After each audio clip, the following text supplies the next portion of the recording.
Hey everyone, stop what you are doing right now, because what just happened in a New York City earnings call should be on the front page of every newspaper in America, and nobody is talking about it. Here is the scene. One of the most powerful real estate executives in the United States sits down in front of his investors. This is a man who has spent decades building some of the most iconic properties in Manhattan. A man whose company owns more premium office space in New York City than almost anyone else on earth. And on this earnings call, in front of Wall Street analysts and institutional investors, he completely loses it. He says that the phrase, tax the rich, repeated daily by New York City's new mayor, is, and I am quoting him directly, as hateful as a racial slur. He says it is filled with the same level of hatred. He says New York City's political leadership is deliberately destroying the financial foundation that pays for everything the city does. I am talking about Stephen Roth, the CEO of Vornado Realty Trust, New York City's biggest commercial landlord, a man whose company owns over 20 million square feet of premium Manhattan real estate. And he is not just venting. He has skin in the game, $6 billion of it, because Vornado is the real estate partner on the 350 Park Avenue project. The 62-story super tall skyscraper that was supposed to be the most transformative office development in Midtown Manhattan in a generation. The project that Mamdani's 60-second tax day video may have just killed.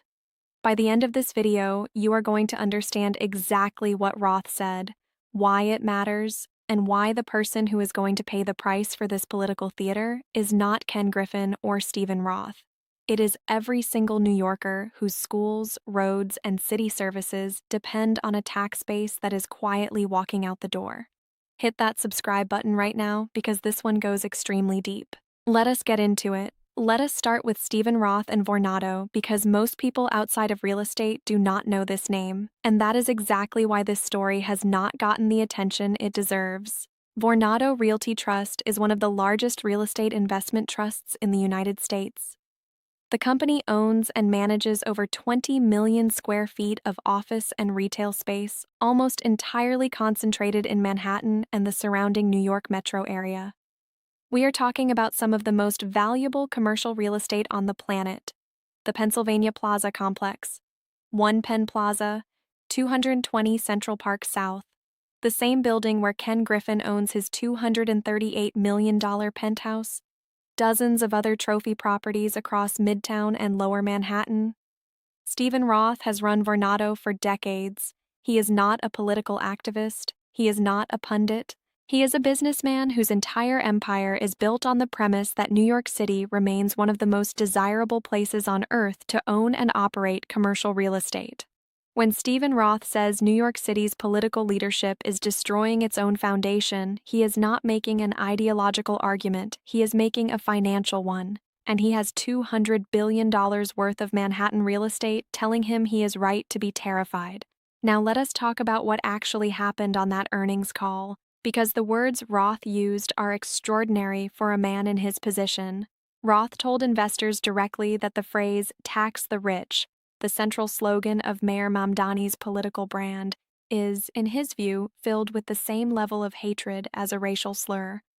He said it was nefret dolu. He said the rhetoric was not just wrong economically. It was morally corrosive. It was designed to turn New Yorkers against each other. And he warned that the financial consequences of that rhetoric were already materializing in ways that would be very difficult to reverse. Then Roth delivered the number that every person in New York City needs to hear. The top 1% of income earners in New York City, roughly 41,000 people out of 8 million, pay 50% of all city income tax revenue. 50%.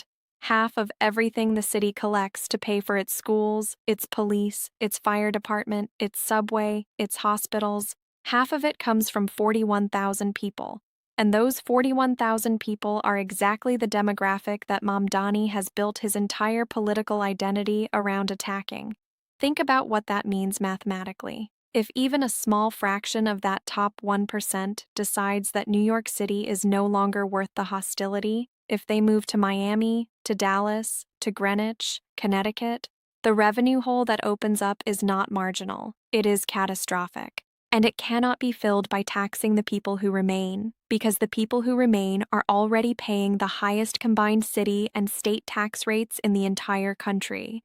Now here is where the $6 billion project comes in, and this is where Roth's personal financial exposure makes his words even more significant. The 350 Park Avenue project was supposed to be one of the most transformative real estate developments in New York City history. A 62-story super-tall skyscraper in Midtown Manhattan designed by Foster and Partners.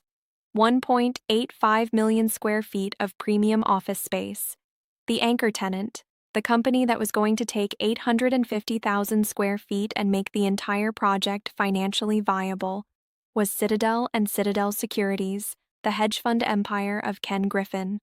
Vornado was the real estate development partner. Alongside Rudin Management and Citadel, Vornado had committed to demolishing 3 existing buildings on the block and constructing what would have been the tallest office building on Park Avenue in history.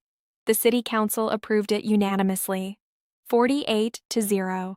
Demolition crews were lined up. Construction was supposed to begin in April. And then Mamdani posted a 60-second video on tax day.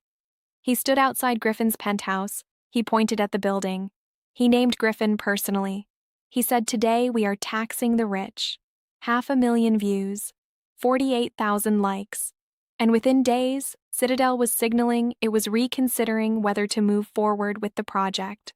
For Vornado, this is not an abstract policy debate.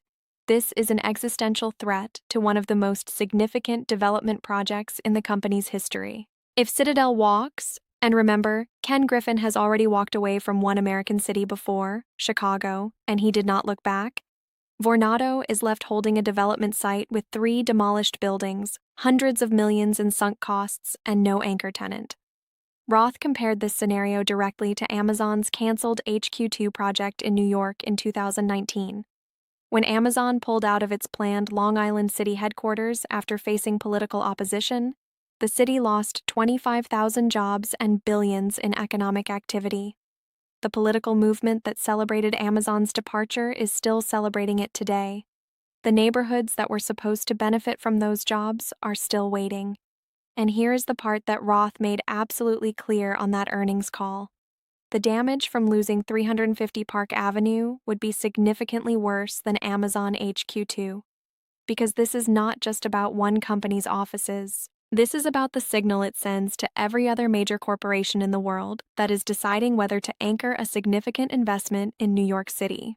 When the mayor of the largest city in America uses a 60-second social media video to personally target the CEO of the company that is about to write the city a $6 billion check, and that CEO then publicly freezes the project, the message to every other potential investor is unmistakable. New York City's political leadership will come after you, personally, on camera, by name. Capital does not stay where it is not welcome. It has options. And right now, those options include Dallas, Miami, Austin, and a dozen other cities that would make a $6 billion investment feel like the best decision their mayor ever encouraged. And it is not just Griffin and Vornado. John Katzimatidis, the billionaire owner of Gristedes and D'Agostino supermarkets, the largest independent grocery chain in Manhattan, has already threatened to close all 30-plus of his New York locations and move his corporate headquarters to Florida or New Jersey. His reason is the same.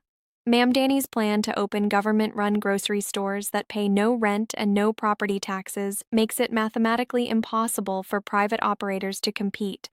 So in less than 100 days, Mamdani has managed to simultaneously freeze a $6 billion skyscraper project and threaten the existence of the largest independent supermarket chain in the city, both in the name of helping working New Yorkers, both with the effect of potentially destroying thousands of working New Yorker jobs.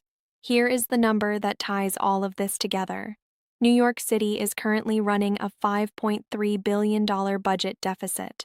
Moody's just revised the city's credit outlook from stable to negative, the first time since the pandemic. The city's operating surplus collapsed by 94% in a single year, and Mamdani's proposed solution is a 9.5% property tax hike, the largest in over a decade, which landlords will pass directly to renters. A $3,000 apartment becomes $3,200 a month in a city where families are already stretched to their absolute limit. So here is what is actually happening. The city desperately needs tax revenue. The people who generate the most tax revenue are being personally attacked by the mayor on social media. Those people are freezing and reconsidering billions of dollars in investments. The city's credit rating is deteriorating.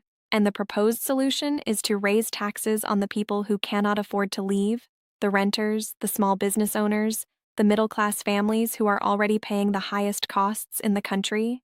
Stephen Roth saw all of this playing out in real time from the most expensive boardroom in Manhattan, and he said what almost no one in New York's business community has been willing to say publicly, that the rhetoric is not just bad economics, it is poisonous.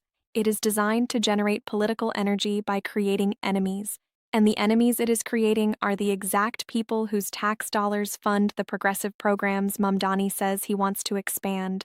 Here is the bottom line: a 60-second video, one name called out.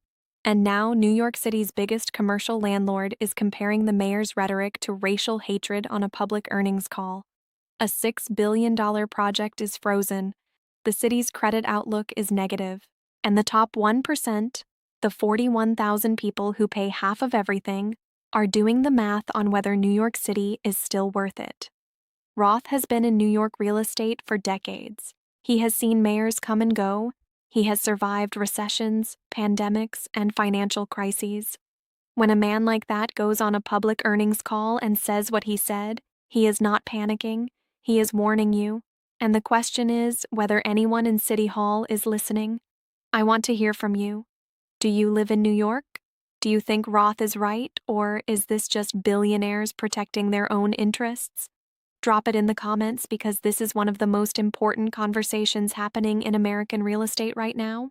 If this video gave you something to think about, hit that like button and subscribe to the channel for more deep dives into the stories that are actually moving markets and affecting your future. Hit the notification bell so you do not miss what is coming next. Stay informed, stay engaged, and never stop following the money. See you in the next one.